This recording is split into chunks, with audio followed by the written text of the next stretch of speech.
সে আমাকে বারবার বলে ফোন করো না, আমি তারপরে তাকে ফোন দিই। ইভেন কি আমার ফ্যামিলিও নিষেধ করে তুমি ফোন দিও না, আমি কাউকে না যে লুকিয়ে লুকিয়ে ফোন দিয়ে থাকে। বলে যে তোমার বাচ্চা তো মারা গেছে, তো তুমি এখন পানি পাওয়া দেয় কি করবা। প্রথমে আপনি আপনার নামটা একটু বলবেন? স্বামী মারা মুক্তি। শামীম আরা মুক্তি। জি আচ্ছা, শামীম আরা মুক্তি, আপনি নিশ্চয়ই হ্যালো 8920 শুনে থাকেন। জি হ্যালো 8920 যেহেতু শুনে থাকেন, তাহলে নিশ্চয়ই আপনি জানেন যে এখানে বেসিক কিছু নিয়ম আছে। গেস্টদের সম্পর্কে আমরা প্রথমে একটু জানিয়ে নেই, হ্যাঁ, বেসিক পরিচয়। যেমন আপনার বয়সটা যদি একটু বলতেন আমাদেরকে। 33। আপনার বয়স এখন 33। আপনি পড়াশোনা কতদূর পর্যন্ত করেছেন? মাস্টার্স কমপ্লিট করছি। আপনি মাস্টার্স কমপ্লিট করেছেন। আচ্ছা, আপনি পেশাগত জীবনে কি করেছেন বা কি করছেন আমাদেরকে যদি একটু বলতেন। আমি এর আগে একটা চাকরি করতাম, একটা কলেজে লেকচারার হিসেবে ছিলাম ইসলামিক হিস্ট্রি অ্যান্ড কালচারে। বর্তমানে এখন আমি কিছুই করি না। ওকে, প্রিয় শ্রোতা, আজকে যাকে পেয়েছি তিনি একজন শিক্ষক। তিনি একটা কলেজে শিক্ষকতা করতেন ইসলামিক হিস্ট্রি অ্যান্ড কালচার এই বিষয়টাতে। বর্তমানে তিনি কিছু করছেন না। আমাদের সম্মানিত অতিথির বয়স হচ্ছে 33 বছর এবং তিনি আজকে তার জীবনের গল্প বলতে এসেছেন। আপনি কোথায় থাকেন আমাদেরকে একটু বলবেন? আমি মিরপুর থাকি, আবার দেখা যাচ্ছে শেওড়াপাড়াও থাকি, দুই জায়গা থাকি। আচ্ছা, তার মানে আপনি মিরপুর এরিয়াতেই থাকেন। জি। ওকে, তাহলে আমরা মোটামুটি জেনে গেলাম আমাদের অতিথি সম্পর্কে।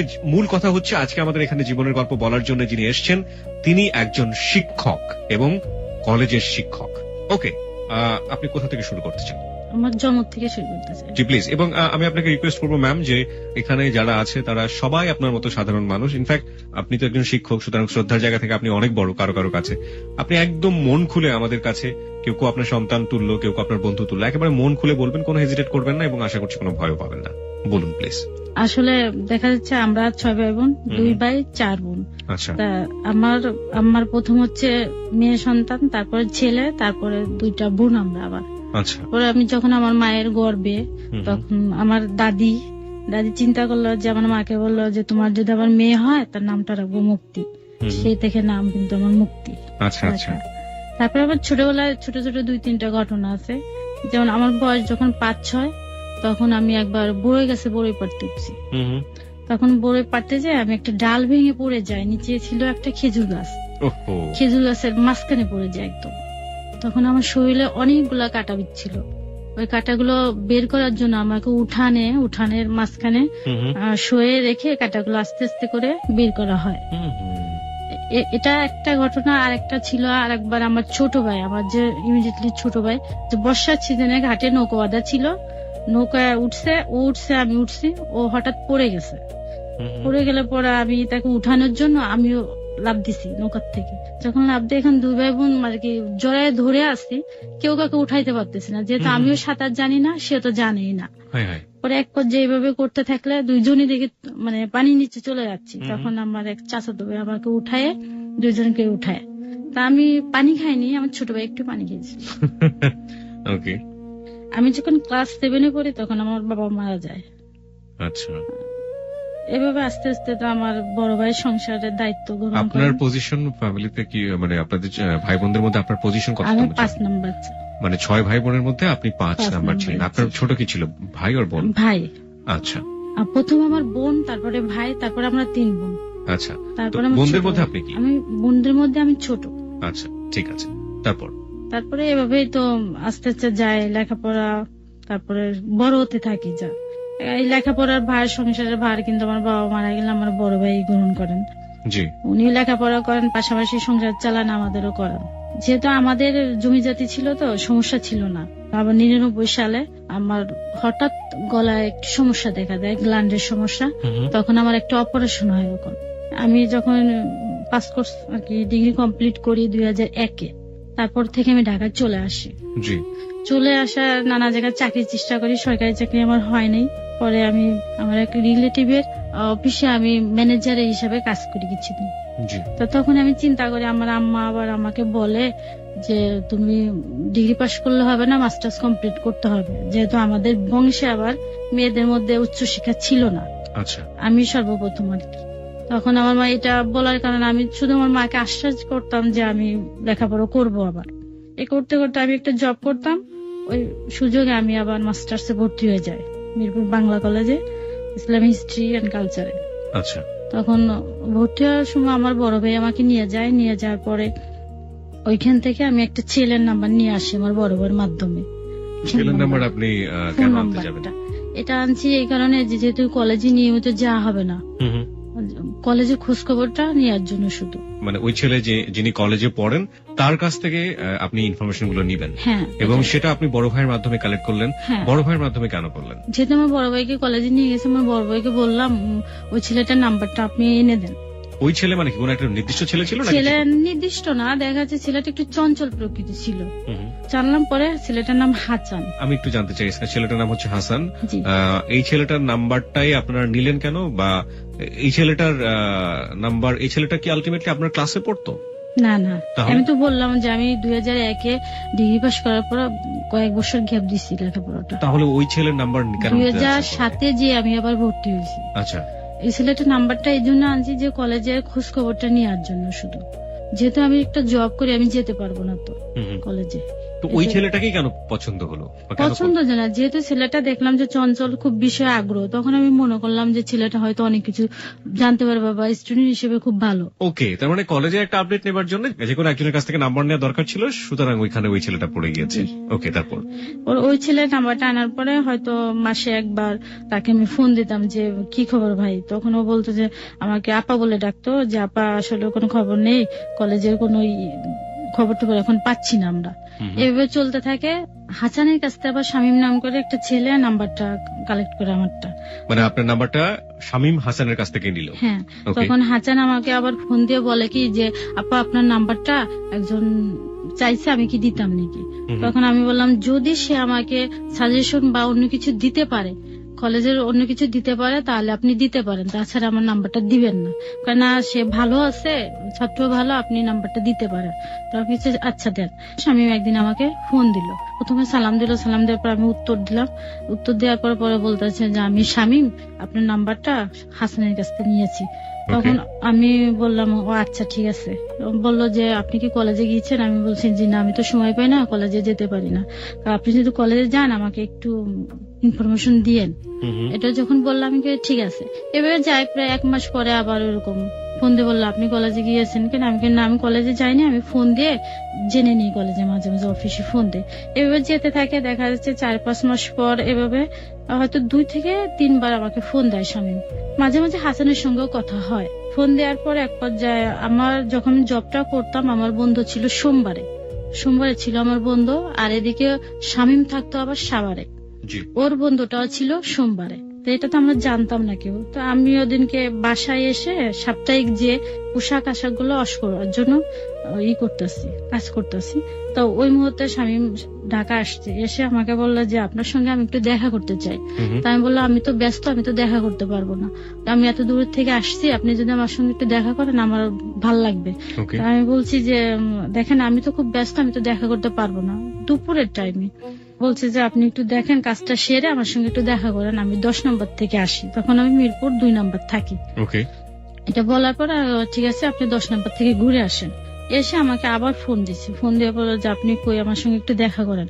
তখন আমি ঠিক আছে, আপনি হার্ট ফাউন্ডেশনের সামনে যে ওএসবি চক্ষু হাসপাতাল আছে ওইখানে আপনি থাকেন, আমি আসছি। তো ওখান থেকে আমি আসি আর কি। এসে আমি ওকে বলি কি যে আপনি আমাকে চিনবেন কি করে, যেহেতু কেউ কাউকে কখনো দেখি নাই আগে। তখন বললাম যে দেখবেন আমি গ্রিন কালারে একটা ড্রেস পরে যাবো, আমি কিন্তু দেখতে অনেকটা কালো, এটা আমি ফান করলাম। করার পরে আমি তার সামনে দিয়ে হেঁটে আসছি, তখন আমাকে চিনতে পারেনি। এক পর্যায়ে আমি ওএসবির সামনে এসে আমি ওকে ফোন দিছি। ফোন দেওয়ার পর আস্তে আস্তে ফোনটা রিসিভ না করে আগে আসছে, এসে আমাকে বলতেছে আপনি কি শামীমা? আমি কি জি আমি শামীমা। তখন বললো কি যে আচ্ছা, তা বলতেছে যে ঠিক আছে আপনার সাথে পরিচয় হয়ে ভালো লাগলো। আমি আচ্ছা, তা এর সুযোগে আবার কলেজের বিষয়গুলো আলাপ করলাম, ও করলো আমিও করলাম। তো এক পর্যায়ে আমাকে বলছে দেখেন আমার না মনটা খুবই খারাপ, আপনি যদি আমার সঙ্গে একটু ঘুরতে যান খুব ভালো লাগবে। আমি বলছি দেখেন আমি তো ঘুরতে যেতে পারবো না, আমি এখনো লাঞ্চ করি নাই। এটা যখন বললাম দেখেন আমার মনটা অনেক খারাপ, তো বারবার বলতেছে। তখন আমাকে বললো কি যে চলেন তাহলে আমরা সিনেমা দেখতে যাই। আমি বললাম দেখেন আমি সিনেমা দেখতে যাই, হ্যাঁ হলে। আমি বললাম দেখেন আমি সিনেমা দেখি না হলে যে। এটা বলার পরে ও আমাকে অনেক রিকোয়েস্ট করার পর আমি বলছি ঠিক আছে আপনি এখানে দাঁড়ান, আমি আসছি। এটা বলে বিকল্প একটা মাঠ ছিল, তখন মাঠের ওইখানে দাঁড়িয়ে আছে, আমি বাসায় যেয়ে লাঞ্চ করে পরে আসছি। আসার পর ও দাঁড়ায় আছে, প্রায় ঘন্টা খানেকের মতন দাঁড়ায় আছে। পরে আমাদের বাসায় ছিল কাজের মেয়ে, ও এটা জেনে আমার সঙ্গে সঙ্গে এসে দেখে গেছে যে ছেলেটা দাঁড়ায় আছে, আমি দেখে আসি। পরে এক পর্যায়ে আমরা ঘুরতে গেলাম। প্রথমেই ঘুরতে যাই, বেরির বাদে যাই। বেরি বাদে যে ওখানে আমরা তামান্না গার্ডেনে যাই, ওখানে আমি একটু থামাচ্ছি। সেটা হচ্ছে যে এই যে ছেলেটা শামীম, যাকে আপনি চিনেন না, জানেন না, শোনেন না, প্রথম দেখা, তার সঙ্গে আপনি বেরিবাতে ঘুরতে যাচ্ছেন বা অন্য কোথাও ঘুরতে যাচ্ছেন, ফোনে যে আপনাদের কথোপকথন গুলো হতো বা আপনাদের যে কথা হতো, তার মধ্যে কি এক ধরনের হার্ট রিলেশন? না, কিচ্ছু না। না না, ফোনে তেমন একটু কথাই হতো না। কলেজে জাস্ট একটু জিজ্ঞেস করতো, আমি একটু জিজ্ঞেস করি, এটুকুনি। তো এটা এই জন্য গেছি যেহেতু আমাকে অনেক রিকোয়েস্ট করছে। আচ্ছা, রিকোয়েস্ট করার পর যেখানে আমার মনটা খুব খারাপ, আমাকে যদি একটু জান আমার মনটা ভাল লাগবে, এটা বলার পরে এই কারণে গেছি। আমার মনে তখন কোনো ধরনের নিয়ে ছিল না। বেরিবাদ তো আসলে মিরপুর থেকে খুব বেশি দূরে না, হ্যাঁ কাছাকাছি। তো ওইখানে যাই, যেমন আমরা তামান্না গার্ডেনে যাই, ওখানে যেয়ে বসে আমরা এগুলো এনে খাই। তো এক পর্যায়ে যে অন টাইমের গ্লাস গুলা দেয়, ওগুলাকে আমি ঢেলে অর্ধেকটা খেয়ে ওটার মধ্যে একটা রেখে ওর মধ্যে আবার কিছু টুক দিয়ে আমি বললাম এটা আপনি খান তো। তা দেখি যে খেয়ে ফেললো। তা আমি বললাম যে আপনাকে চিনি না জানি না, আপনি আমার খাওয়াটা খেয়ে ফেললেন। তাই হেসে দিল আর কি। হেসে দেওয়ার পরে এভাবে ঘুরে চলে আসার সময় আমি আবার চশমা পরি, তো চশমাটা খুলে ফেললো চোখ থেকে। খুলে এই কারণে ফেললো যে আমি চোখে দেখি কিনা এটা জানার জন্য। তা বলতে আমি বললাম চশমাটা খুললেন কেন? কি দেখি এমনি এমনি। তা বলতেছে ওইখানে কি লেখা ওইটা পড়তে পারেন? আমি হ্যাঁ, কেন পারবো না। তা এইভাবে যাই, চলে আসি। তা চলে আসার সময় আমাকে বললো যে আপনি আমাকে ফোন দিলে আমার খুব ভালো লাগবে। তা আমি বললাম যে আমি ফোন দিতাম না। আমি একটু আবারও থামাচ্ছি আপনাকে। সেটা হচ্ছে যে এই যে ছেলেটা, তাকে আপনি হার্টলি ফিল করেন না, এক ধরনের সাধারণ সম্পর্ক, আপনাকে হেল্প করে বলেই আপনি তার সঙ্গে যোগাযোগ রাখেন। তো সেই ছেলেটা আপনাকে একটা জায়গায় নিয়ে গেল, আপনি গেলেন, ভালো কথা, এবং সে আপনার চশমায় হাত দিয়ে খুলে দিচ্ছে। এই যে ব্যাপারগুলো, এগুলোতে আপনি তো এক ধরনের লাইও দিচ্ছেন, তাহলে আপনি তাকে সুযোগ দিচ্ছেন, এবং এই সুযোগ দেওয়ার ব্যাপারে কি আসলে মন থেকে কোনো ব্যাপার কাজ করছিল যে একটু একটু ভালো লাগা বা কিছু না? তখনও ভালো না লাগলে আপনি একটা ছেলেকে আপনার চোখ থেকে চশমা খুলতে দেবেন, ব্যাপারটা কেমন হয়ে গেল না? এ ধরনের কিছু আমি চিন্তা ভাবনা করিনি। আচ্ছা, চিন্তা ভাবনা আসেনি, হয়ে গেছে স্পন্টেনিয়াসলি। ওকে, তারপর এরকম এটা তারপরে আমাকে অনেক রিকোয়েস্ট করছে যে আপনি যদি আমাকে ফোন দেন তাহলে আমার ভালো লাগবে। তা আমি বলছি অনেক রিকোয়েস্ট করবে, আমি বলছি দেখেন আপনার নাম্বারকে আমি ফোন দিতাম না, আর আমার সময় নেই ফোন দেওয়ার। তখন বলতেছে যে না, আপনি ফোন দিলে আমার খুব ভালো লাগবে। তখন এক পর্যায়ে বলে ফেলছে আপনার নাম্বারটা পচা, নাম্বারে আমি ফোন দিতাম না। চাই ওদিনকে তো চলে যায়, আমি চলে আসি আমার বাসাতে, সে চলে যায় সাভারে। তো মাঝে মাঝে হয় রাত্রে একটু ফোন দেয়, 1-2 মিনিট কথা বলি। আচ্ছা, হাই হ্যালো কেমন আছে, এই জাস্ট এটুকু না, আর কিচ্ছু না। তাই এক পর্যায়ে আমি যখন ওর সঙ্গে পরিচয় হলো, এটা ছিল নভেম্বরের 5 তারিখ 2007। সোমবারে পরিচয় হয়, মঙ্গলবার বুধবারে যে আমি একটা অ্যাক্সিডেন্ট করি। সেটা হচ্ছে কিরকম, আমি অফিস থেকে যখন আসি, রোড পার হতে যে সামনে বাস প্লাস সিএনজি, তখন আমি ওখানে দাঁড়িয়ে পড়ার পর সিএনজিটা আমাকে বাড়ি দিয়ে ফেলে দিয়ে চলে যায়। যখন সিএনজি আমাকে বাড়ি দেয় তখন হাত দিয়ে আমি ওটা ঠেকানোর চেষ্টা করে। তো এক পর্যায়ে আমার হাতটা কেটে যায়, প্লাস আমার মুখটা ঠোঁটের ভিতরে কেটে যায়। তখন আমার মুখ দিয়ে অনেক রক্ত বের হয়। তো ওইখানে পরিচিত একটা লোক ছিল, দৌড়ে এসে আমাকে উঠায় আর কি রাস্তার থেকে। আমি ওই অবস্থা বাসায় চলে যায়, যে আমার বোন তারা হুড়া করে আমাকে ডাক্তারের কাছে নিয়ে যায়। তো এই খবরটা আমি তাকে রাত্রে যখন ফোনে আবার জানাই শামীমকে, তা শামীম করে পরের দিন চলে আসে সাভার থেকে আমাকে দেখার জন্য। বাড়িতে না না, আমি তো ঢাকা মিরপুর থাকি, 2 নাম্বার থাকি। আর ওখানে কোথায় থাকতেন? ওখানে মিরপুর 2 নম্বরে কোথায়, মানে হোস্টেল? না, আমার বোনের বাসা। আপনাদের বাড়িতেও এক ধরনের তো বাড়ি নিশ্চয়ই? হ্যাঁ, ভাড়া বাড়ি। তো ওই ভাড়া বাড়ি আপনাকে দেখার জন্য চলে আসলো? না, ভাড়া বাড়িতে আসেনি, আমি ফোন দেওয়ার পর ও চলে আসছে, জাস্ট বাইরে ওয়েট করছে। ওকে, কি সমস্যা হয়েছে? তো আমি বললাম যে আমার দাঁতে একটু সমস্যা হয়েছে, দাঁতটা ভেঙে গেছে। আসলে দাঁতের সামনের দিকে একটু ভেঙে গেছে, তো মনে করছে কি দাঁতটা মনে পড়ে গেছে। তাই এটা করে অফিস না করে ও চলে আসছে। তখন একটা এনজিওতে কাজ করতো। চলে আসার পরে দেখে যে না, আমার দাঁত ঠিক আছে, আমার হাতটা কেটে গেছে, ঠোঁটটা কেটে গেছে। তাই এরকম আমরা দেখা করলাম। আমরা দেখা করতে যে চলে গেলাম চিড়িয়াখানার দিকে। চিড়িয়াখানা? হ্যাঁ, যেখানে বাসায় তো জিনিসটা জানায়নি। আমাকে দেখে টেকে ও আবার চলে যায় সাভারে। মাঝে মাঝে আলাপ হয়, ও আসে, হয়তো সপ্তাহে 1 দিন আসে সাভার থেকে। আসলে আমরা চলে যায় সংসদ ভবনে, চলে বসে গল্প করি, আবার চলে আসি। ওর সাথে আপনার ঘুরতে ভালো লাগছে, তাই তো? না, ওই যে আমাকে প্রায় বলতো যে আমার মনটা খুবই খারাপ। না, একটা কথা হচ্ছে একজন মানুষের মন খারাপ হতেই পারে, তার সাথে আপনার না আছে ফ্রেন্ডশিপ, না আছে কোনো কিছু, সে শুধুমাত্র আপনাকে হেল্প করে এবং সেজন্যই আপনি তার সাথে ঘুরে বেড়াবেন, ব্যাপারটা তো এরকম না। নিশ্চয়ই কোনো না কোনো ব্যাপার ছিল। হেল্প সে আমাকে তো করেনি এখন পর্যন্ত। এখন পর্যন্ত হেল্পই করেনি। না, তো হেল্প করেনি এরকম একটা ছেলের সঙ্গে আপনি ঘুরে বেড়াবেন, ব্যাপারটা কেমন একটু হয়ে যায় না? আমরা নিশ্চয়ই মনের দিক থেকে কোনো না কোনো সাপোর্ট ছিল, আস্তে আস্তে এক ধরনের ভালো লাগা তৈরি হচ্ছে। হ্যাঁ, আমি সেটাই বলতে চাচ্ছি। ওকে, এরকম তা ঘুরতে যায় যে যতবার সে আসে আমার সঙ্গে দেখা করতে, চলে যাওয়ার সময় আমি তাকে একটা জুস কিনে দেই। জুস কিনে দেয়, ও আস্তে চলে যায়, খেতে খেতে বাদ, আমি আমার বাসায় চলে আসি। জুস খেতে খেতে বাসায় যাও বাবু, এরকম একটা ব্যাপার? না না না, আসলে আমি তো মাঠের কাছে চলে আসি, আমি ওইখান থেকে কিনে দিলাম, মাঠ দিয়ে খেতে খেতে চলে যায়। আচ্ছা আচ্ছা। তখন তো মাঠ ছিল, এখন না এটাই মাঠ নেই। তো এক পর্যায়ে পর আমাকে প্রপোজ করে। দাঁড়ান দাঁড়ান দাঁড়ান দাঁড়ান, জুসের পরে খুব দ্রুত গতিতে প্রপোজ চলে আসছে। প্রপোজ কি কবে নাগাদ করলো, কিভাবে করলো, এটা তো ডেটটা আমার মনে নেই, দেখা যাচ্ছে এইভাবে তো 2-1 মাস চলে গেছে আমাদের ঘোরাফেরাতে। হ্যাঁ, প্রপোজ করলে পরে আমি তখন বলে কে দেখেন আমার এখন এগুলো ডিরেক্টলি করে নাকি? না না না, এরপরে 2-3 সপ্তাহ যাওয়ার পর আমাকে খুব রিকোয়েস্ট করে তুমি বলার জন্য। আমি তাকে কখনো তুমি বলতে রাজি না। তখন বললে দেখেন তুমি বলে না, আপনি আপনি কথা বললে আমার ভালো লাগবে না। তখন আপনি আপনি বললো না, রাগ করে একটু। দেখো যে রাগ করলে পরে আমি আস্তে আস্তে 1 মাস পর তুমি বলা আরম্ভ করি।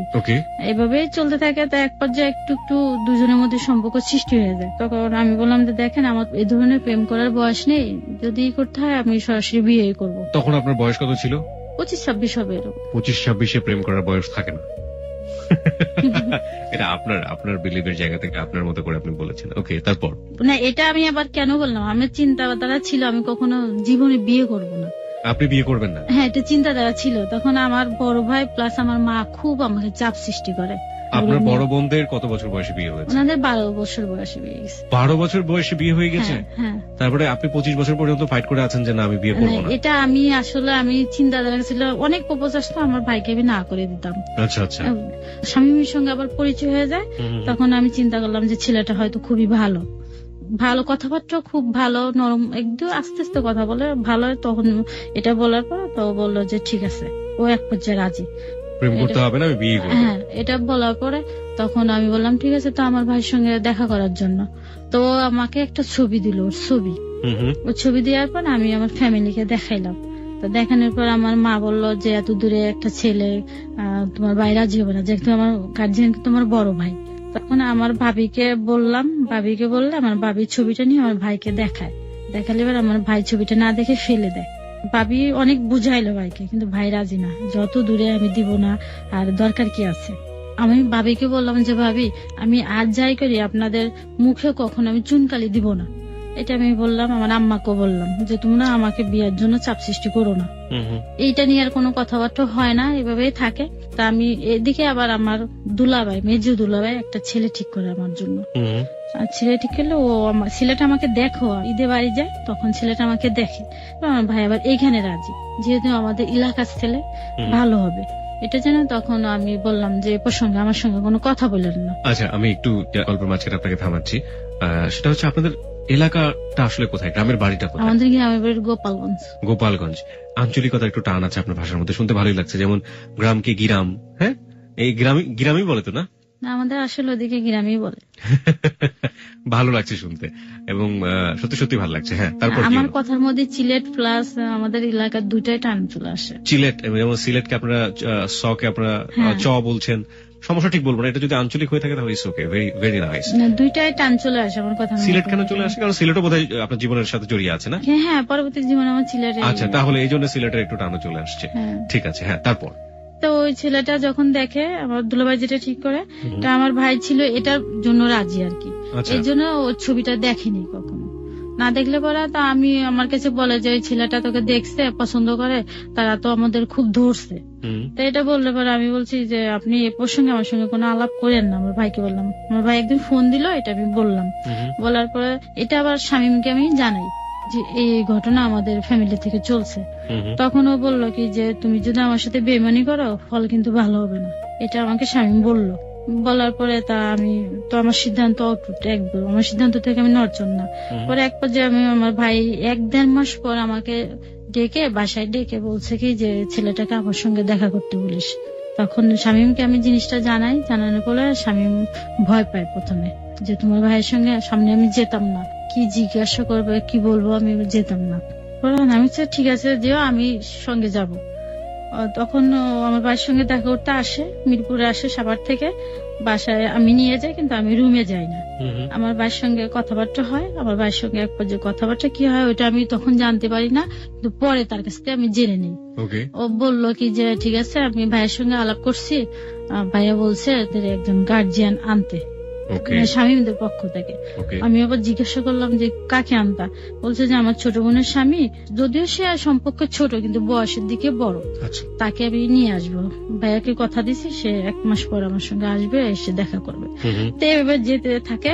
তার মাঝখানে আবার আমার বড় আপা স্বামীকে দেখতে চায়, বলে কি যে তুই একদিন বাসায় নিয়ে আসিস। তখন আমি বাসায় নিয়ে যাই, নিয়ে যাওয়ার পর আমার আপা ওকে রান্না টান্না করে খাওয়ায়, পরে ও চলে যায়। 1 মাস পরে ওর ভগ্নিপতিকে নিয়ে আসে। নিয়ে আসার পর আমার ভাইয়ের সঙ্গে কথা হয়, কথা হওয়ার এক পর্যায়ে ওর আব্বার সঙ্গে আলাপ করে বিয়ের ডেটটা ঠিক করে রাখে। ছেলে কি করতো? এনজিওতে চাকরি করতো। সবার একটি। আপনি প্রফেশনাল টিচার ছিলেন সেই মুহূর্তে? না না, তখন আমি টিচার না, তখন আমি ঢাকায় একটা আমার এক আত্মীয় অফিসে বসে কাজ করতাম। এটা ছিল একটা ছাপাখানা। তারপরে বিয়েটা ঠিক করে রেখে দেয়। পরে আমি জানতে পারি যে বিয়ে কতদিন ঠিক করলো, কোন তারিখে। তো বললো যে এটা 16 এপ্রিল। তাই আমি বললাম তুমি 16 এপ্রিল না দিয়ে যদি 14 এপ্রিল দিতা তাহলে ভালো হতো। বললো কেন? ওই দিনকে পয়লা বৈশাখ ছিল, পয়লা বৈশাখে একটা দেশে একটা ভালো অনুষ্ঠান হয়, যেহেতু পয়লা বৈশাখ পালন করে, আমাদের বিয়ের অনুষ্ঠানটা ওইভাবে আমরা পালন করতে পারতাম। তাই হচ্ছে না 1-2 দিনের জন্য কি সমস্যা হবে। তা ঠিক আছে, এইভাবে 1 মাস বিয়ে ঠিক হয়ে থাকে। এভাবে ও সাভার থেকে ঢাকায় চলে আসে। ও একটা গার্মেন্টস এর স্টোরের দায়িত্ব গ্রহণ করে। ওইখানে 1 নম্বর একটা বাসা নেয়। তখন বাসা নিলে তো এখন ওর সংসারে আসবাবপত্র বলতে কিচ্ছুই ছিল না, যেহেতু ব্যাচেলার ছিল। একটা বিছনা, একটা বালিশ, এগুলাই ছিল। তখন আমি বাসার থেকে কিছু যা লাগে আর কি, রান্না বান্নার কাজে হাঁড়ি পাতিল এগুলা বাসার থেকে দিয়ে দিই। যেহেতু বিয়ে ঠিক হয়ে রয়েছে, আমি মাঝে যেতাম, হয়তো 1 সপ্তাহ পর একদিন যেয়ে একটু রান্না করে দিয়ে আসতাম। আবার কখনো বাসার থেকে একটু তরকারি দিয়ে আসতাম। মানে বিয়ে ঠিক হয়েছে এবং আপনাদের মধ্যে সম্পর্কটা একটু গভীর হচ্ছে ধীরে ধীরে। তা আমি রান্না করে দিয়ে আসতাম, যেহেতু ছেলে মানুষ রান্না করতে পারে না। আপনি ওর বাসায় যেতেন? হ্যাঁ, এখানে এটা ছিল কোয়ার্টার বাসা, ফ্যামিলি বাসা নিয়ে থাকতো। ও কি ফ্যামিলি বাসায় থাকতো? না, ও একটা রুম নিয়ে থাকতো। বাসাটা ছিল কোয়ার্টার, এখন অন্যরা ফ্যামিলি বাসা আর কি। ও কি সাবলেটে থাকতো? ও সাবলেট না, একটা রুম নিয়ে থাকতো, যে ওইখানে আমরা বিয়ের পরে উঠবো।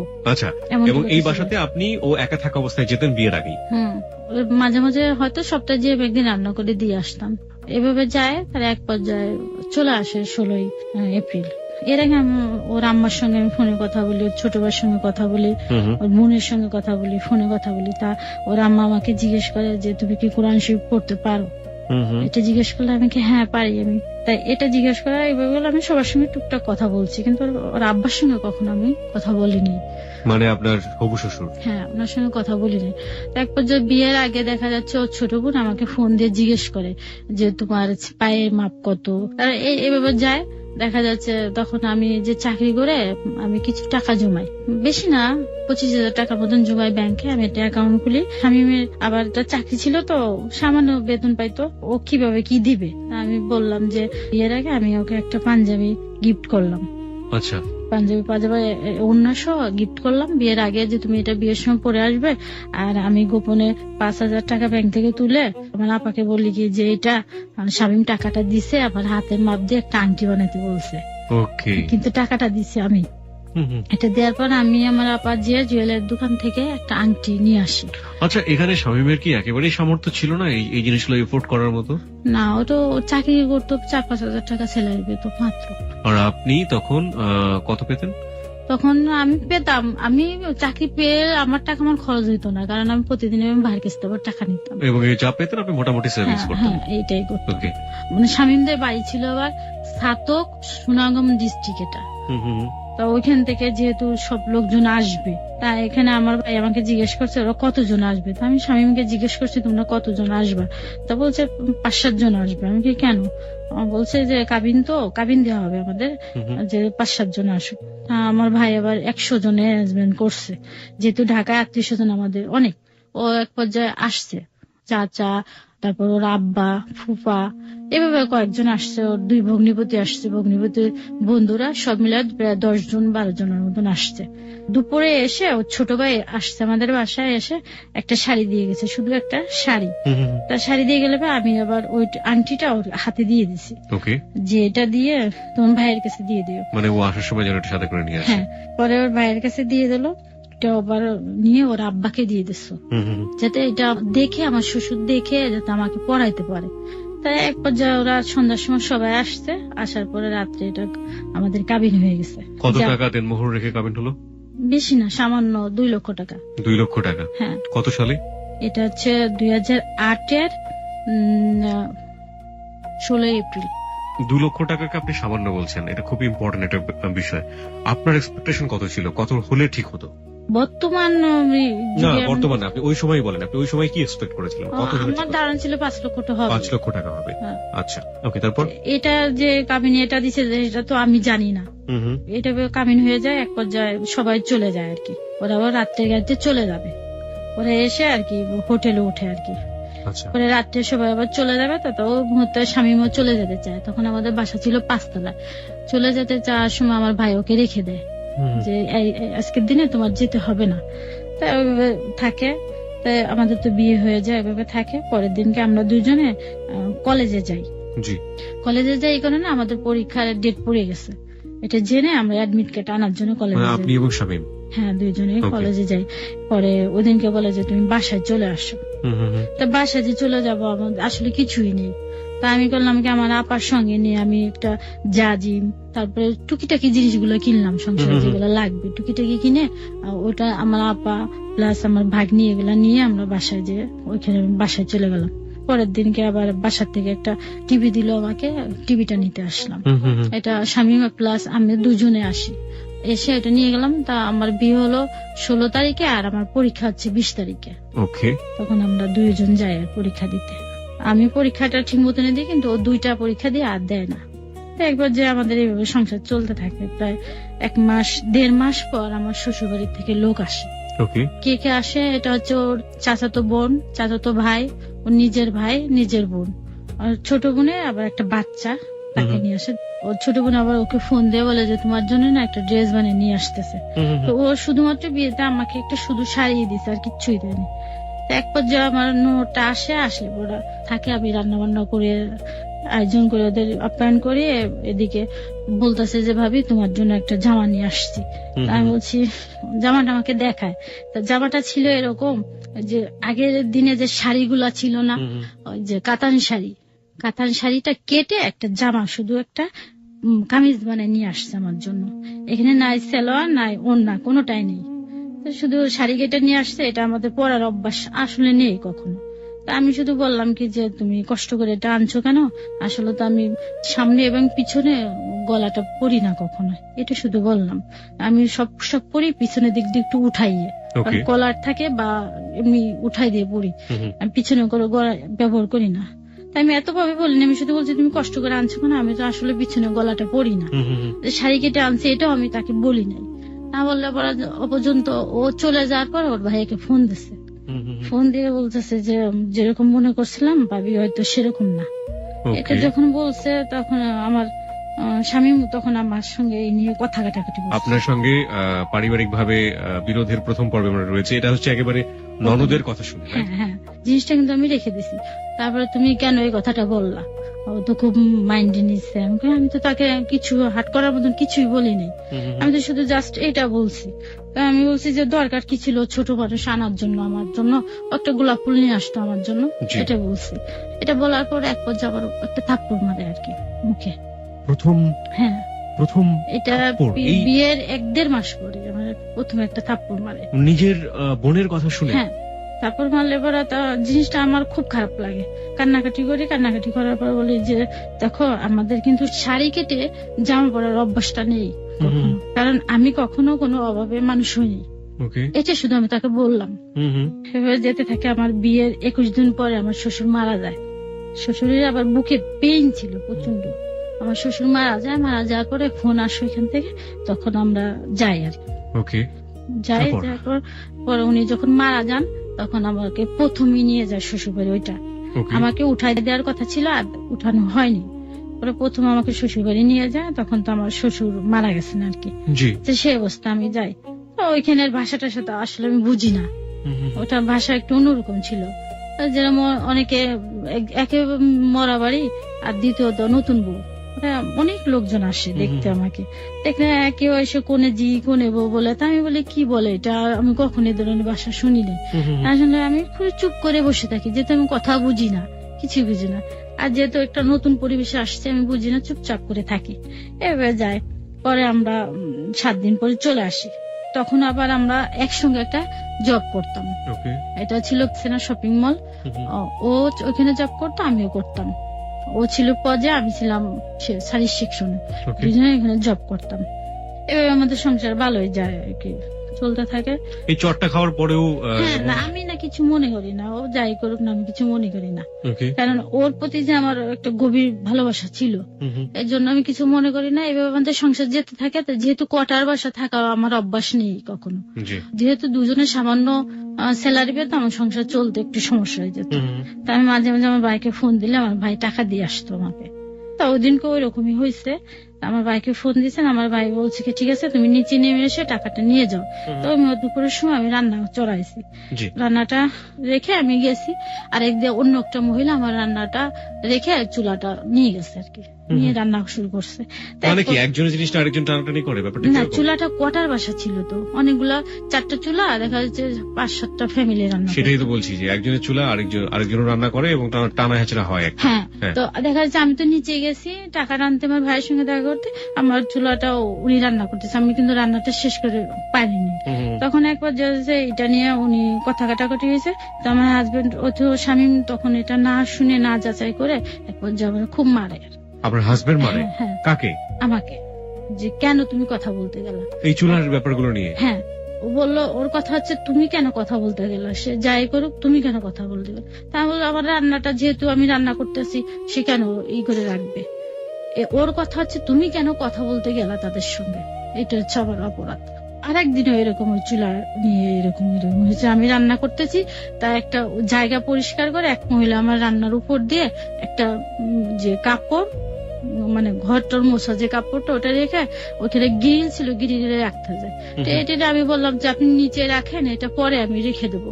এক পর্যায়ে মহিলা খুব চিৎকার চেঁচামেচি করে ওঠে, এটা আবার স্বামী শুনতে পায়, শুনতে যা পাওয়ার পরে এদিকে ওদিনকে আমার প্রচন্ড মারলে পরে পাশে ছিল আর এক লোক, সে ছিল একটি হিন্দু।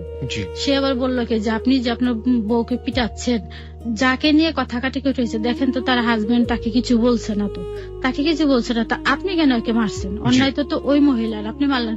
ওর কথা হচ্ছে ও কথা বলতে কেন গেল, ও কিচ্ছু বলবে না, ও যে যা বলুক এক ধরনের মানে স্বৈরাচারী আচরণ তার মধ্যে দেখতে না, পাচ্ছি।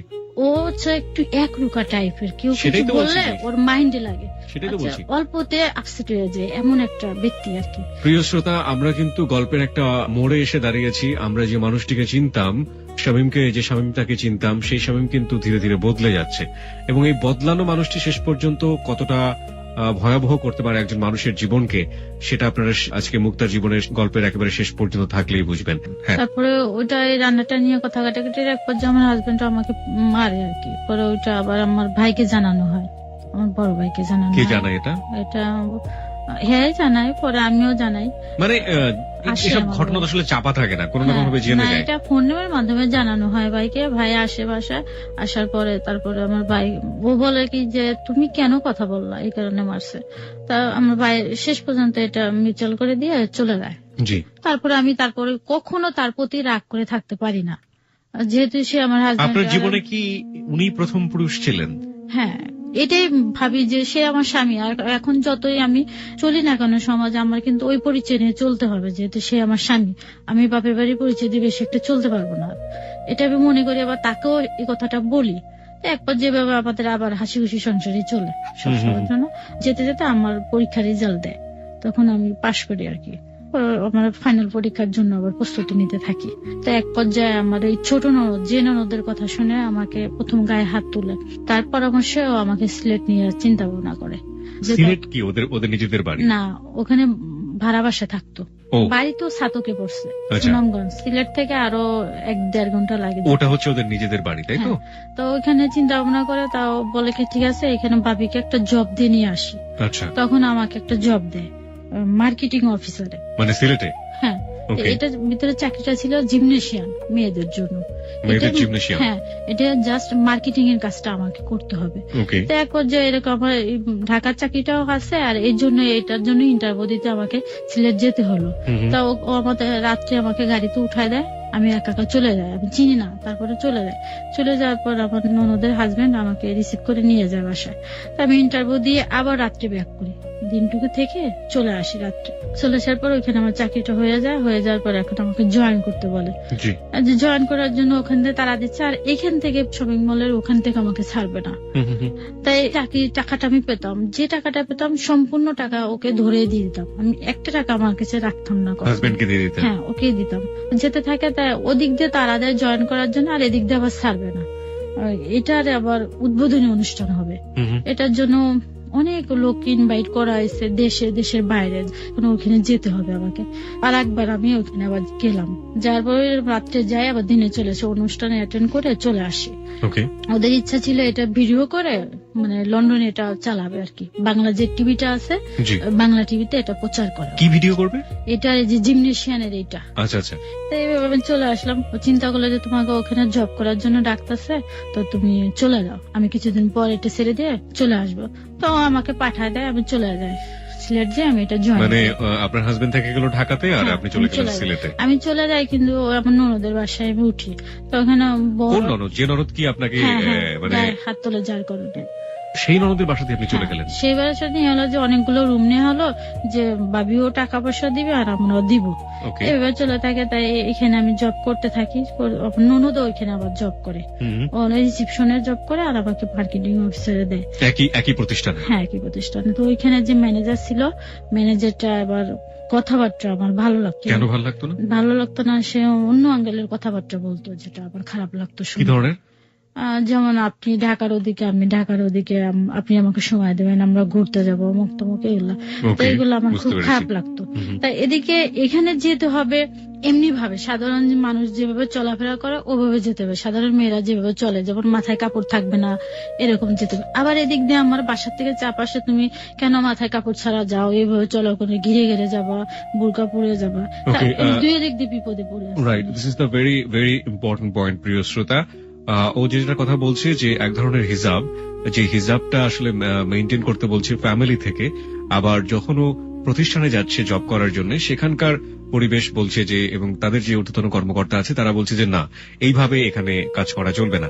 আমার মনে হয় যে অনেক মেয়েই এই ধরনের ডিফিকাল্টি ফেস করেন। যাই হোক, তারপর তো এটা নিয়ে আমার শাশুড়ির এক পর্যায়ে খুব খুঁতখুঁতে ভাব একটা, মানে কেন ঘরের বউ এভাবে যাবে, উনি জিনিসটা খুব ভালো চোখে দেখে না। তা এই বিষয়টা নিয়ে ওনার মেয়েদের সঙ্গে আলাপ টালাপ করে, কিন্তু আমি কিছু বলি না। আপনার হাজবেন্ড কি বলতো? আমার হাজবেন্ডের এই বিষয় নিয়ে কোনো সময়ই ছিল না, বাধা ছিল না। মানে তুমি যেভাবে খুশি যাও না, এভাবে চলা, কিন্তু একটু ওর ইচ্ছা যে তুমি এমন ভাবে চলাফেরা করো না যাতে লোকে খারাপ বলে। আচ্ছা। মানুষ কখনো তোমাকে খারাপ বলে আমি চাই না। না, কিন্তু এই যে মাথায় ঘোমটা দেয়া, না, এটা সে পছন্দ করে বেশি। আচ্ছা আচ্ছা। এটা তার ভিতরে কাজ করে যে তুমি এমনি কেন যাও। মানে সেও চাইতো যে আপনি হিসাব করুন। ও তখন আমাকে সে কথাটা বলিনি কখনো। ওকে, তারপর? এটা বলিনি। তো এভাবে যায়, চলতে থাকে, জবটা করি। কিন্তু ওই ম্যানেজারের সঙ্গে এরকম প্রায় আমাকে যখন বলে, তা জিনিসটা আমার খুব খারাপ লাগবে এক পর্যায়ে। তারপরে ম্যানেজারের সঙ্গে একদিন আমার কথা কাটাকাটি হয়। ওকে। আমার ননদ প্রতিদিনই দেরি করে যেত। ওর টাইম ছিল 7টায় যেত, যেহেতু সকালবেলা ওরা রিসেপশনে কাজ করে, ওদের যেতে হতো তাড়াতাড়ি করে। তারা তাড়াতাড়ি করে যেত, ও প্রতিদিন দেরি করে যেত, 10টা বেজে যেত। তো একদিন আমাকে বলছে, ওরা জানতো যে আমরা ননদ ভাবি। তো একদিন আমাকে বলতেছে, আপনার ননদ এরকম দেরি করে আসে, আপনি বলে দেন যেন এরকম আর না আসে অফিসে। তো এখানে বললে, তো আমি তাকে জানালে পরে তো বলছে ঠিক আছে আমি যাব না। তো ওটা রিজাইন দিয়ে দেয়। রিজাইন দিয়ে দিলে চলে গেলে পরে ওই জিনিসটা আমার, আবার যে দেবরটা ছিল, আমার একটা দেবর ছিল, সে মাইন্ডে না জিনিসটা, ম্যানেজার কেন এরকম করলো। আর আমার দেবরের ওইখানে চাকরি হওয়ার কথা ছিল, কিন্তু ম্যানেজারের কারণে চাকরিটা হয়নি তার। এটা তার একটা রাগ ছিল ম্যানেজারের প্রতি। তো এই ম্যানেজার আমাকে যখন এইসব ইঙ্গিত করতো, তখন আমি একদিন চিন্তা করলাম ম্যানেজার তো খারাপ, ওরা একটা মার দেওয়া উচিত। এরকম চিন্তা করলাম এখানে যে অফিসের বাইরে ওর একটা জাস্ট একটা থাপ্পড় দেওয়া উচিত, কেন ও এরকম বলবে। তারপর দেওয়ার বললো কি যে ভাবি তুমি এটি চিন্তা করো না, দেখি আমি কি করা যায়। এরকম কথাবার্তা হলে পরে তা আমি অফিসে যাবে রিজাইনটা দিয়ে আসি। হ্যাঁ আমি দিয়ে আসি। যাই না, এক সপ্তাহ না গেলে এমডি আমাকে সরাসরি ফোন দেয় যে আপনি কোথায়। আমি বলছি যে বাসায়। তা বলছে আপনি এক্ষুনি আসেন, আপনার সঙ্গে আমার কথা আছে।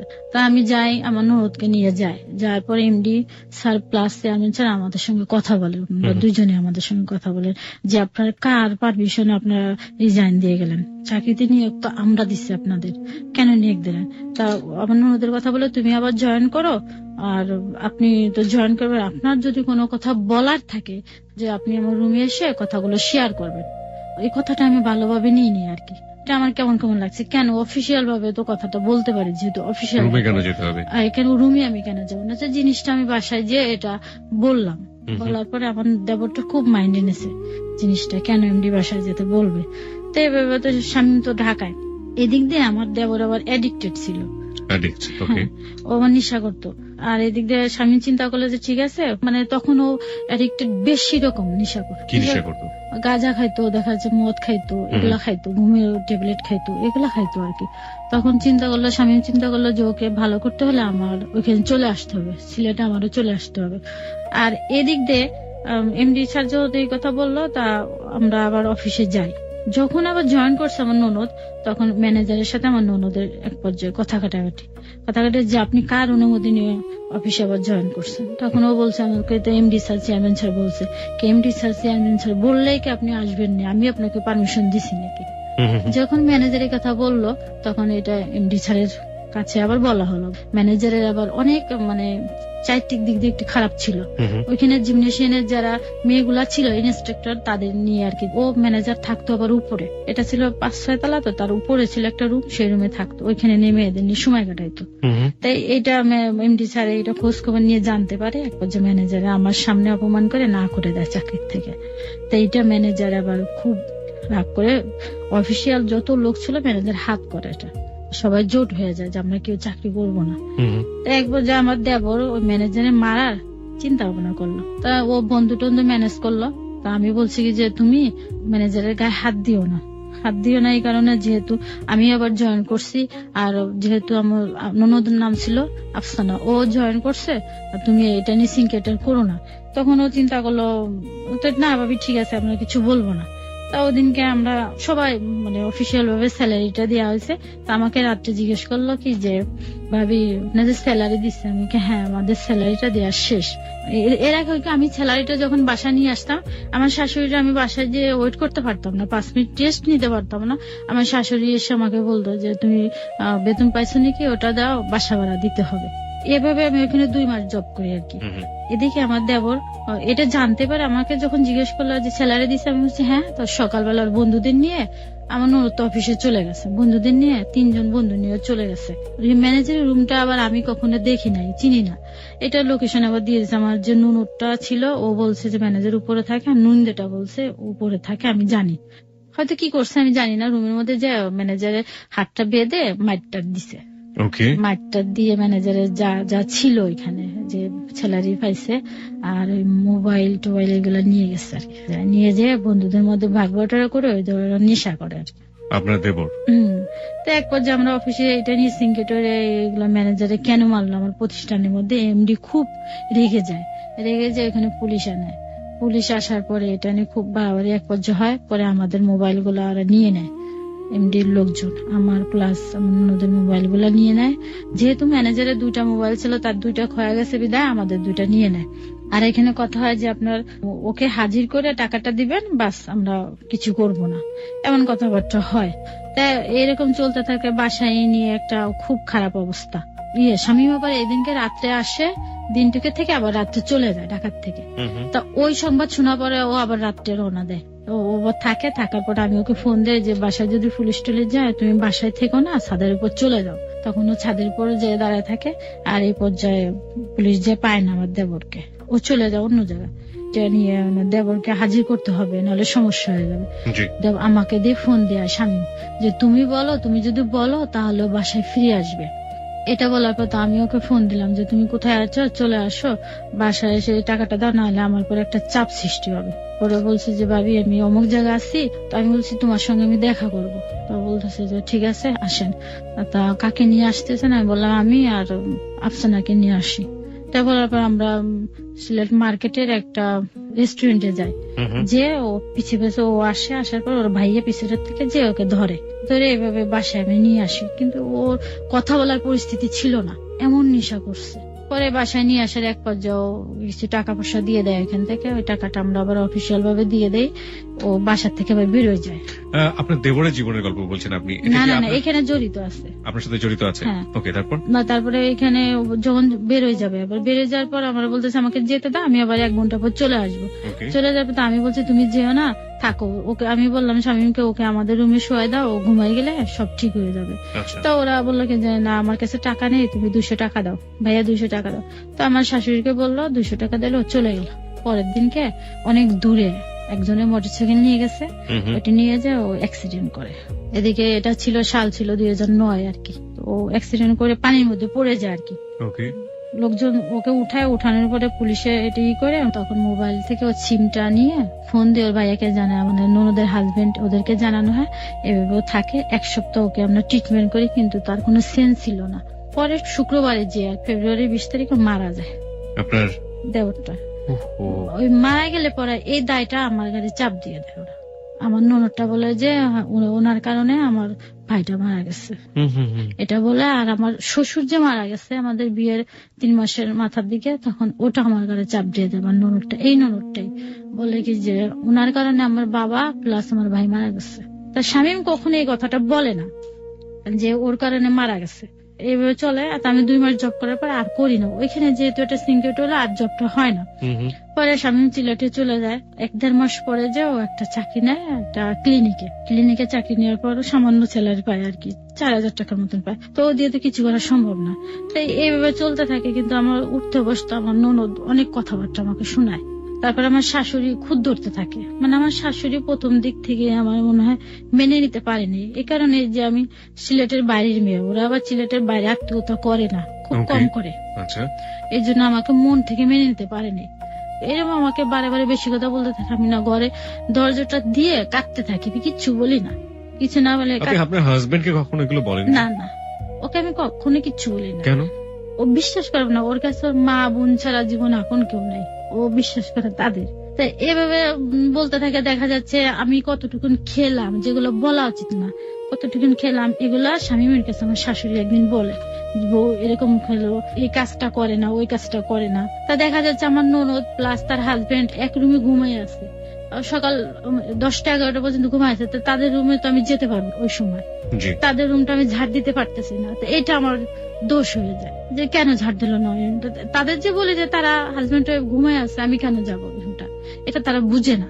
ছোট ছোট বিষয় প্রিয় শ্রোতা, কিন্তু এই ছোট ছোট বিষয়গুলো জীবনের জন্য কখনো কখনো অনেক বড় ধরনের দাগ কেটে যেতে পারে, যেগুলো আপনি শেষ পর্যায়ে গিয়ে বুঝতে পারবেন যে আসলে জীবনটা ধীরে ধীরে কতটা জটিল হয়ে যায় এইসব ছোট ছোট বিষয়গুলো জমতে জমতে। তারপরে এভাবে যাতে থাকে, এভাবে বিভিন্ন কথা বলার দেখা যাচ্ছে। সামান্য সরিষার তেল নিয়েও দেখা যাচ্ছে আমার ননদ আমাকে অনেক বেশি কথা বলে। তা আমি ঘরের ভিতরে কান্নাকাটি করি এই নিয়ে, কেন বলে। তখন আমার একটা ফুফু শাশুড়ি মেয়ে থাকে, ও আমার কান্না দেখে কাঁদে যে ভাবি তুমি তোমার যে এত বেশি কথা বলে আমার খুব খারাপ লাগে। ওকে আবার আমি খুব আদর করতাম। এভাবে চলতে থাকে। যার এক পর্যায়ে একদিন হয়েছে কি শামীম তো চলে আসে সিলেটে, ও থাকে একটা প্রাইভেট ক্লিনিকে চাকরি করে। একদিনকে হয়েছে কি এক ধরনের মাছ আনছে যেগুলো আমি খাই না, কখনো খাই না ছোটবেলা। আমি এবার একটু বেছে বেছে খাই। কি মাছ? এটা বাইন জাতীয়, বাইনটা আমি খাই না। বাইন গুথুম যেগুলা বলে এগুলো আমি কখনো খাই না। কারো কাছে এটা খুব মজার, কারো কাছে এটা খুব এগুলা নিয়ে আসে, এগুলো দিয়ে ও 3-4 প্রকারের তরকারি রান্না করে, কিন্তু আমি খাইনি। তা আমার শাশুড়ি প্লাস আমার হাজবেন্ডকে খাবার দিয়ে আমি না আমার রুমে চলে গেছি। রুমে যে ভাতটা নিয়ে গেছি, ভাত নিয়ে যে আমি স্রেফ মরিচ আর পেঁয়াজ দিয়ে খাওয়া শুরু করছি। আমি কিছু বলি না, যেহেতু তার সামনে খেলে হয়তো তার খারাপ লাগতে পারে, এই জন্য আমি কিছু নিয়ে নি। স্বামী বলতেছে যে মুক্তি কই গেল। ওর আবার ওই দেশে বাসা বেটি বলতো মেয়েদেরকে। হ্যাঁ, ওরা বেটি বলতো, কিন্তু এটা এদিক দিয়ে কিন্তু খারাপ ভাষা, কিন্তু ওদের দিকে মেয়েদের বেটি বলতো বা পুরি বলতো। এক দেশের বুলি আরেক দেশের গালি, একটা কথাই আছে। পুরি বলে ডাকতো বা বেটি বলে ডাকতো। বেটি দেখে দেখলাম কই গেল, তার স্বামী উঠে যায়, দেখে কি যে আমি এভাবে ভাত খাইছি। তার রাত্রে পুরি ব্যাপারটা নিশ্চয়ই অনেক, এটা অনেক মজার জোকসও আছে। পুরি কিন্তু এক ধরনের খাবার, আপনার নিশ্চয়ই আমি জানি। হ্যাঁ, কিন্তু ওদের দেশে পুরিটা বেশি ব্যবহার করে, পুরি পোয়া ছেলেদেরকে। এবং পুরি ওদের হোটেলগুলোতে গিয়ে মোটেও বলবেন না যে পুরি খাবো বা এরকম কিছু একটা। না, এখন তো আমি জানি, আগে তো ওগুলো জানি। হ্যাঁ, অ্যাকশন এবং রিয়াকশন না, ওদের কথাবার্তা অনেকে আমাদের এখান থেকে যদি কেউ গেছে কখনো বুঝতে পারে না, কথা বোঝে না, কিন্তু আমি তো সব বুঝি। জি, তারপর আমাকে বলে কি রাত্রে পানি গরম করে নিয়ে আসো যখন ঘুমাইতে যাবো তখন। তা আমাকে বলছে কেন, পানি গরম করে নিয়ে আসো। বলছি, পানি গরম করে এনে দিছি মগে করে, এনে দেওয়ার পরে বলছে হরলিক্স গুলাও। হরলিক্স গুলাইতে বলছে, আমি হরলিক্স গুলাইছি। গুলানোর পরে বলছে এটা খাও। তাই বলছি দেখো, আমি তো গরম জিনিস যদি রাত্রে খাই আমার ঘুম এমনি কম, আমার ঘুম হবে না। তা আমাকে বলতেছে তোমার এটা খেতে হবে। তাই আমি বলছি দেখো, আমি খাবো না, তো আমি রাত্রে এটা খাবো না, আমার তো পেট ভরা, এখন আমি কিচ্ছু খাবো না। তো এক পর্যায়ে খাবা না কেন? কে জোর করছে? আমার হাজবেন্ড। কেন খাবা না এটা? আমি বলছি দেখো, আমি রাত্রে যদি খাই আমার সারা রাত একটু ঘুমাইতে পারবো না। এটা বলার পর এক পর্যায়ে আমার একটা মুখে থাপ্পড় মারছে। থাপ্পড় মারার পর না কথাই খুব তুচ্ছ বিষয় নিয়ে গায়ে হাত তুলতো। ওর একটা সমস্যা কি, ও একটু রাগী, কিন্তু ও আবার যে হাতটা বা হাত দিয়ে মারতো বেশি, বা হাতে প্রচন্ড শক্তি। এবার আমি বলছি তুমি আমার থাপ্পড় দিলে কি, আমি এটা খাবোই না। এটা বলার পরে কাপটা ধরে মানে ফেলে দিয়ে ভেঙে ফেলছে। পরে আমাকে 2-3টা থাপ্পড় দিলে। আমি বলছি দেখো, এটা নিয়ে বাড়াবাড়ি করো না, আশেপাশে মা ওরা রয়েছে, শুনতে পাবে। এটা বললে আমাকে আমার বাপ মা তুলে বকা দিয়ে ইচ্ছা মতন মারে। আশেপাশে আমার শাশুড়ি ননদ আসছে, এটা না শুনিয়ে মিলে আমার শাশুড়ি বলে কেন বেটি কেন এত উচ্চস্বরে চিৎকার করে কেন। আর আমার ননদটা শোনা নাই, কিছু নেই, ও যে আমার মুখে গেছে, মার নিয়ে গেছে। কি জিনিস সেটা? হাত নিয়ে গেছে আর কি মারার জন্য।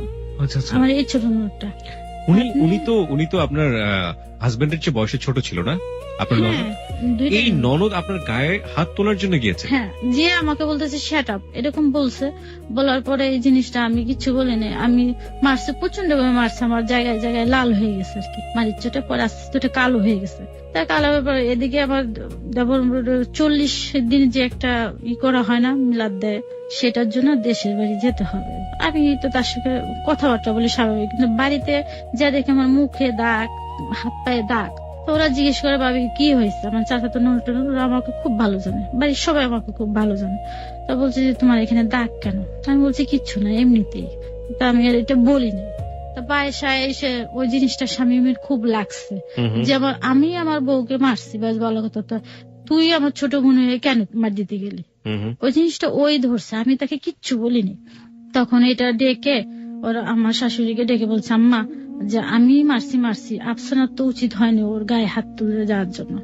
আমার শাশুড়ি যে বুঝাইছে যে তোর তো আসলে জিনিসটা ভুল হয়েছে, তোর বড় বাবু তুই কেন গেছিস, তুই যে তোর বড় বাবুর কিছু ক্ষমা চা। তা বলতেছে আমি ক্ষমা চাইতে পারবো না। ও নুন দিয়েটা আসছে, আসার পর নুনের ডেকে নিয়ে গেছে, এই তুমি এদিকে আসো, এটা আমার হাজবেন্ড, আমি যা বলবো তাই শুনবে। এটা বললো আর কি ওর হাজবেন্ডের কথা। তো এক পর্যায়ে কি বুঝাইছে ওর হাজবেন্ড প্লাস আমার শাশুড়ি কি বুঝাইছে, ওইটা যে ও যে আমার কাছে ক্ষমা চাবে না, এটার জন্য স্বামী কাঁদছে, যে আমার ছোট বোন আজ আমার কথা শুনলো না। ও চোখ দিয়ে পানি বের করে ফেলছে, কাঁদছে স্বামী। কাঁদার পরে তোমার বউ তোমাকে শিখাই দিচ্ছে কথাগুলো নাকি। আদৌ কিন্তু আমি কিছুই বলিনি তাকে। এটার জন্য পরে ও কি ভেবে বোঝানোর পরে আমার শাশুড়ি প্লাস নন্দী আমার কাছে ক্ষমা চাইছে। ক্ষমা চাওয়ার পর আমার শাশুড়ি বলছে যে ছোট মানুষ বুঝতে পারেনি, তুমি কিছু মনে করো না, তুমি ওর মাথায় হাত দিয়ে আদর করে দাও। আমি ঠিক সেটাই করলাম। করার পরে এটা নিয়ে চলতে থাকে, কিন্তু আমার ননদ উঠতে বসতে আমাকে বিভিন্ন কথা শোনায়।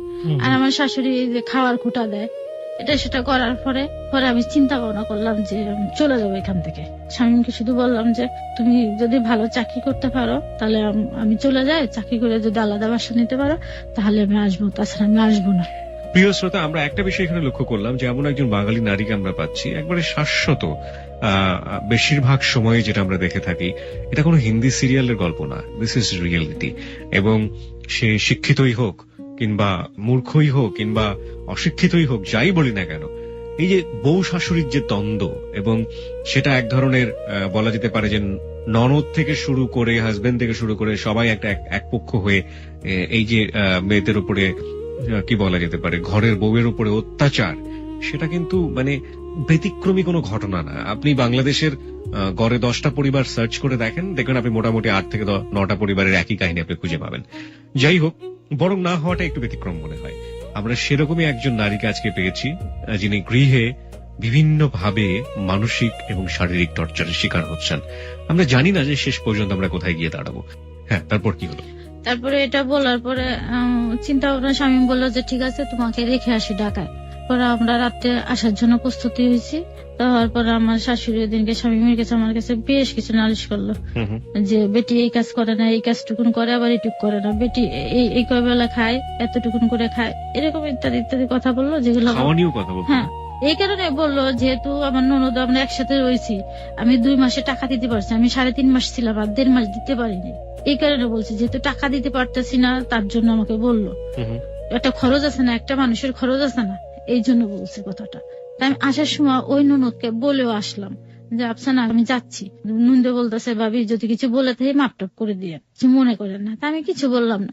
আমি ঢাকায় এসে আমার ভাইয়ের বাসায় 2.5 মাস থাকি আর কি। তাই এই সুযোগে স্বামীর আবার একটা চাকরি হয়ে যায়। চাকরি হয়ে গেলে ও আবার এখানে ট্রেনিং দেয়, 15 দিনের জন্য ট্রেনিং এর জন্য আসে ঢাকায়। থাকার পর ওর যে ইটা দেয়, যেখানে জবটা দেয়, এটা হচ্ছে মৌলভীবাজার।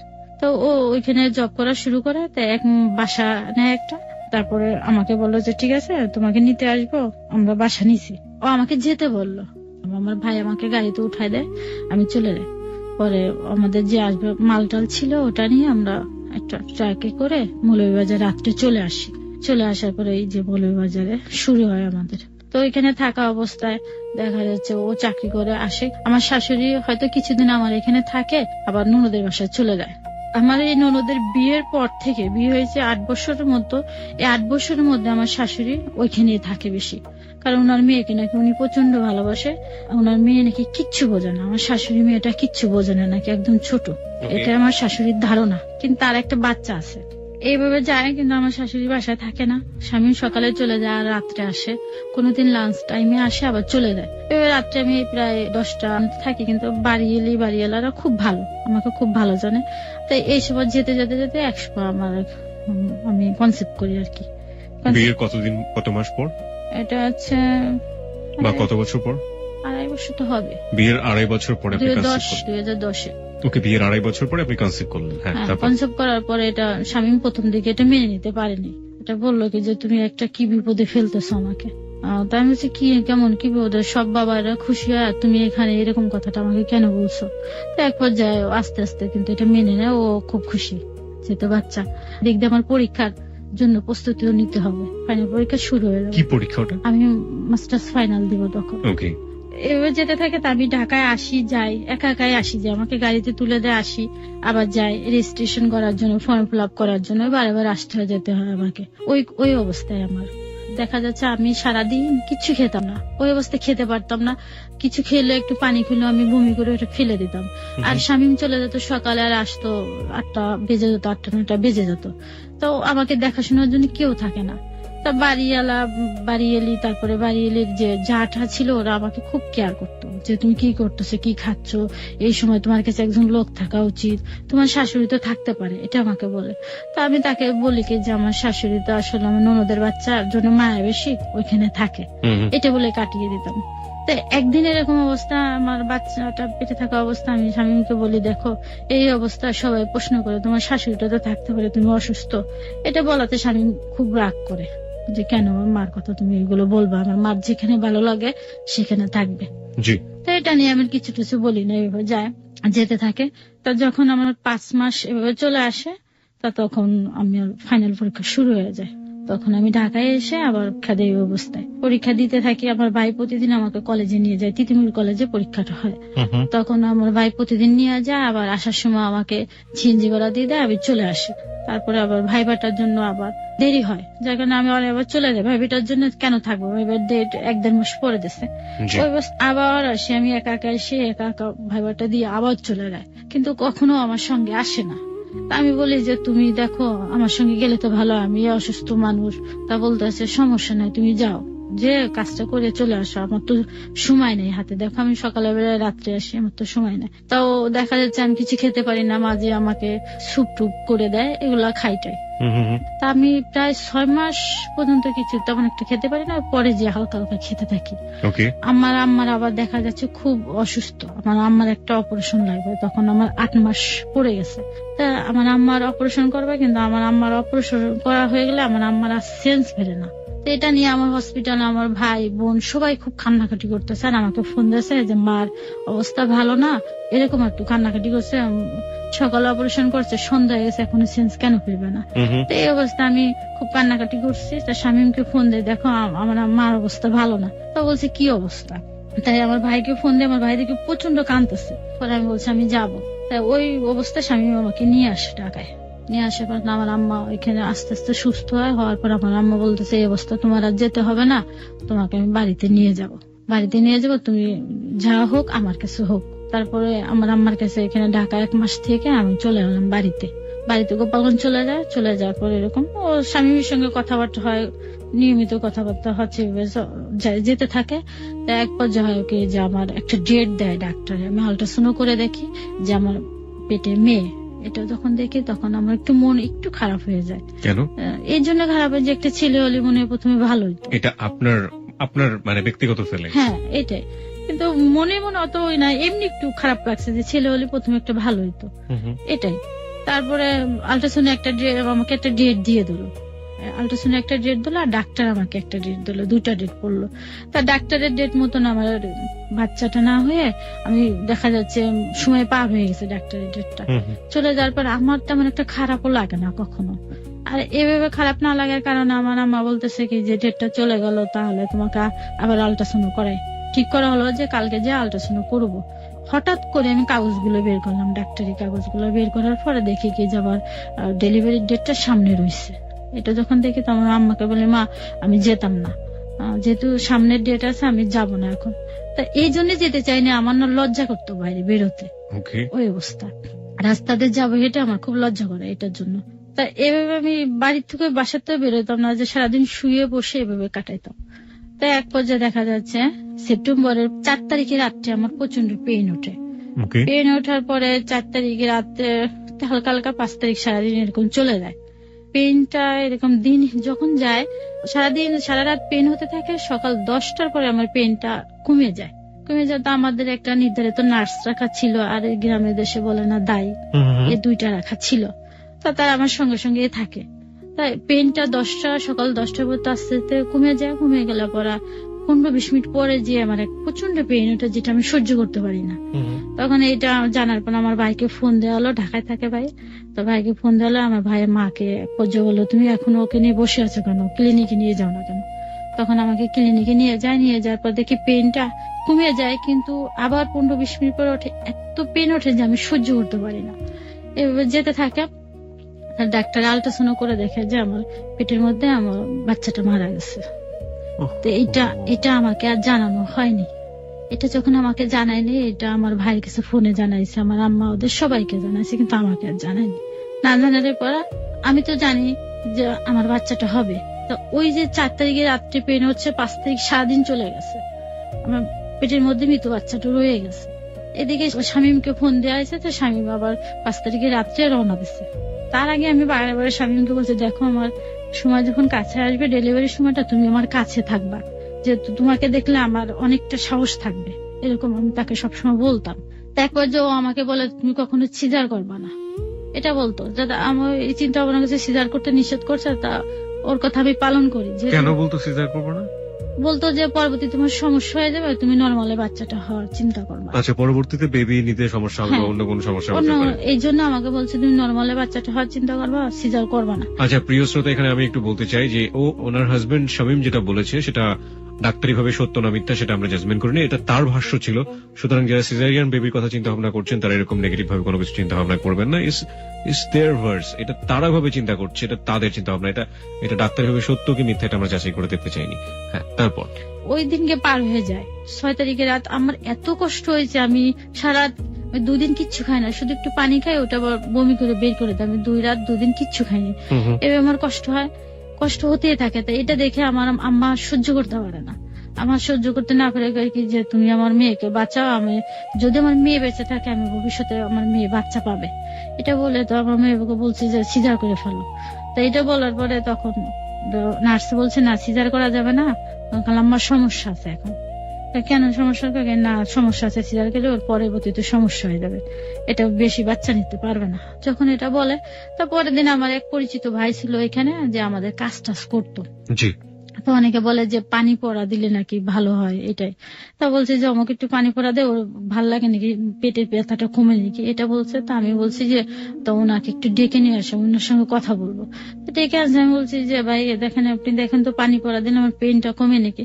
তা ও তখন আমাকে বলে যে তোমার বাচ্চা তো মারা গেছে, তো তুমি এখন পানি পড়া দিয়ে কি করবা।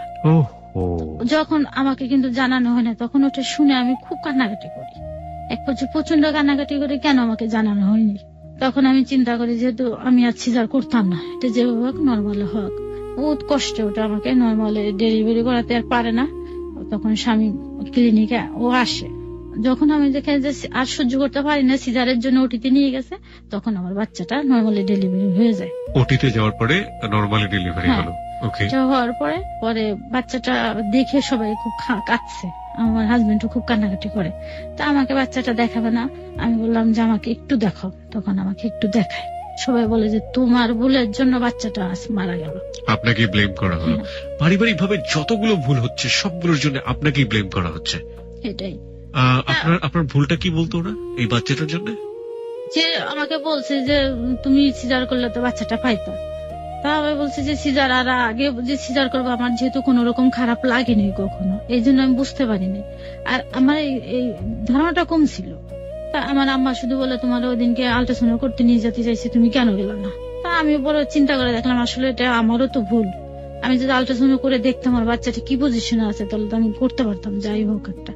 তখন বলে যে বাচ্চাটা যেরকম হয়েছে এটা আসলে এরকম বাচ্চা আমরা কখনো দেখি নাই, খুবই সুন্দর হয়েছে নাকি বলে। বেবিটাকে কি করা হয়? বেবিটাকে দাফন করানো হয়। তখন পারিবারিক ভাবে আপনারা দাফন করেন? ওকে। আমার ছোট ভাই আর একটা ভাই ছিল, এরা দুজন দাফন করে। এভাবে যাই, আমি তো অসুস্থ থাকি, 1 সপ্তাহ 1.5 সপ্তাহ থাকে। তখন ছিল ঈদ, আবার ঈদের সময় ছিল।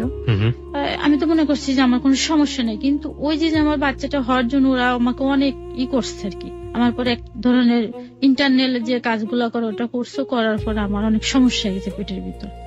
এটা তো বুঝতে পারিনি কখনো। এই সুযোগে এর মাঝখানে ঘটনা হয়ে গেছে, আমি যখন বাচ্চা হওয়ার জন্য আমার বাপের বাড়ি যাই, তখন আমার ননদ সাথে তার হাজবেন্ডের সমস্যা সৃষ্টি হয়ে গেছে। আমার শাশুড়ি কিন্তু কখনো আমার কাছে থাকেনি আমার বাচ্চা হওয়ার সময়। আমি যখন বাচ্চা হতে আমাদের বাড়ি চলে আসছি, তখন যেহেতু স্বামী একা একা থাকে, রান্না বান্না কে করে দেবে, আমার শাশুড়ি বাসায় থাকতো। থাকার কারণে আমার চাচাতো ননদটাকে স্বামী আবার এনে বোনের বাসায় রেখে দেয়। আমার ননদ আবার টিউশনি পড়তো। আমার নুন যেটা ওর পর একটা শারীরিক নির্যাতন চালায় আর কি। কাকে করে এটা? এটা যে চাচাতো বোনটাকে এনে দেয়, তারপরে এটা নিয়ে একটু পারিবারিক ভাবে দ্বন্দ্ব সৃষ্টি হয়ে যায়, তাদের ফ্যামিলির সাথে ফ্যামিলির একটা দ্বন্দ্ব শুরু হয়ে যায়, যেটা বোঝা যায়। মেয়েটা বুঝতে পারেনি, পরে এক পর্যায়ে মাকে জানাই দেয়। জানাই দিলে এটা নিয়ে এক পর্যায়ে কথা কাটাকাটি হয়। কথা কাটাকাটি হলে তাই বাসাতে এটা নিয়ে ওই আমার শাশুড়ি প্লাস আমার নুনদে এটা অস্বীকার করে, আমার নুনদেটা পুরো যে আমি এই কাজ করি নাই। কিন্তু মেয়েটা ডাইরেক্টলি বলছে ওই আমাকে করছে। পর্যায়ে আমার শাশুড়িকে নিয়ে আমার ওই নুনদেটা প্রমাণ দিতে গ্রামের বাড়িতে যায়। এই আমার ছোট ননদের হাজবেন্ড, কিন্তু পর্যায়ে মেয়েটা প্রমাণ দিয়ে দেয়। প্রমাণ কিভাবে দেয়? প্রমাণটা এভাবে দেয় যে ওকে 2টা ট্যাবলেট কিনে দেয়, ওষুধ কিনে দেয়, যেটা যে তোমার যদি একটু না হয় তাহলে তুমি ওষুধ 2টো খাবা। তো ওষুধটা মেয়েটা রেখে দেওয়ার পর এটা নিয়ে প্রমাণ হয়। তখন তো এটা তো জানি না আমি, আমাকে জানানো হয়নি। এরা বলছে যে আমার শাশুড়ি প্লাস আমার ননদ বলছে এটা যেন বেটি না জানতে পারে, আমাকে বলছে না জানাইতে, স্বামীকে বলছে তুমি ও যেন জানতে না পারে। পরে স্বামী একদিন আমি হঠাৎ কথা বলতেছি ফোনে, তোর মনটা খুব খারাপ, আমি বুঝতে পারি ও যদি কখনো কিছু হয় আমি কেন যেন বুঝতে পেরে যাই। তো হঠাৎ ওর কণ্ঠে বলছে তোমার কি হয়েছে? না বলছে কিচ্ছু হয়নি আমার। আচ্ছা দেখো আমি অসুস্থ মানুষ, তুমি আমার কাছে মিথ্যা কথা বলো না, তোমার কি হয়েছে বলো। তারপরে আমাকে ঘটনাটা বলে, এই ঘটনা। তো এই কারণে আমার ননদটা চলে আসে ওইখান থেকে, স্বামীর সাথে একটা জ্ঞান ধরে সিলেট থেকে মৌলভীবাজার চলে আসে। এরকম 1-2 মাস থাকে। তা আমি আবার আমার যখন 40 দিন 45 দিন হয়ে যায়, আমি আমার বাপের বাড়িতে চলে আসি। আমি দেখি আমার ননদ টনদ বাসায় এই অবস্থা। তা আমি এই বিষয়টা জানি, কিন্তু ওরা জানে যে আমি সম্ভবত জানি না জিনিসটা। আমিও কখনো তাদের জিজ্ঞাসা করি না, দরকার নেই আমার জিজ্ঞেস করা। পরে এটা ওদের পারিবারিক ভাবে একটা আলোচনার মাধ্যমে মিউচুয়াল করানো হয়, তাদের গার্জিয়ান প্লাস এদের গার্জিয়ানের এটা মিশাই দেয়। আমার ননদ আবার 2-3 মাস পরে বাসায় চলে যায়, কিন্তু এটা নিয়ে ওদের দুজনের মধ্যে দ্বন্দ্ব সৃষ্টি হয়ে যায়। আস্তে আস্তে দেখা যায় 2 মাস পর দ্বন্দ্ব সৃষ্টি হয়ে যায়, আর এক পর্যায়ে আমার ননদ আবারও চলে আসে। পরে